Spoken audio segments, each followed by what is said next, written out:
Allow me to tell you yet another story of Palestinian dispossession. This is the story of Yarmouk, the Palestinian camp in Damascus, Syria. In the decade after the Nakba of 1948, Palestinian refugee camps sprawled up all across the region, in Lebanon, Syria and Jordan. Together with Miriam, and guided by Hisham and Omar, we visited Camp Yarmouk. Upon entrance, the map of Palestine was hung proudly, and as we walked along the main street, we saw symbols of Palestinian resistance everywhere. We grabbed a falafel and I got gifted a keffiyeh by Omar. Palestine, free. Palestine, free, free. Yarmouk became known as the capital of the Palestinian diaspora. With over 200,000 people living there, it was a blooming hub of Palestinian culture and resistance. It was one of the largest Palestinian communities in the region. And in contrast to Lebanon, Palestinians in Syria got full rights. Yarmouk flourished. That was until 2013. During the civil war, Yarmouk gained international recognition thanks to this photo. 18 months long, no one was allowed to leave or enter the camp. Barrel bombs were dropped and essentially no food or medicines were allowed in or out. This was the school. During this time, this was justified by saying there exist no civilians in Yarmouk. Does that sound familiar? By the way, I owe this story to Seyham, a follower who reached out and told me about Yarmouk.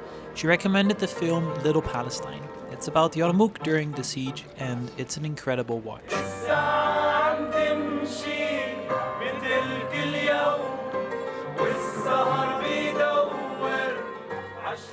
Among the residents, it became known as the second Nakba. The population dropped first to 10,000, and then at the end of 2018, only a few hundred people remained. Salam, kifak. Even though most of the neighborhood is destroyed, people are returning and rebuilding. And I was honestly incredibly moved by these scenes. Abdullah traveled every day to rebuild his family home in an area totally destroyed. Shops are being set up in empty streets. Abu Said ran a small souvenir store, and kids were playing football in the streets.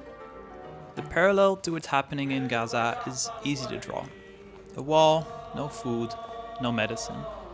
On the bus ride home, I was reflecting. In Gaza, tens of thousands of children are about to starve, and Palestinians lived in Yarmouk because the West supported the Nakba. They were displaced again from Yarmouk, and now, with unflinching Western material and ideological support, Palestinians are erased yet again from Gaza and the West Bank. The depth of injustice that the West has inflicted upon the Palestinian people is unfathomable. Long live Palestine.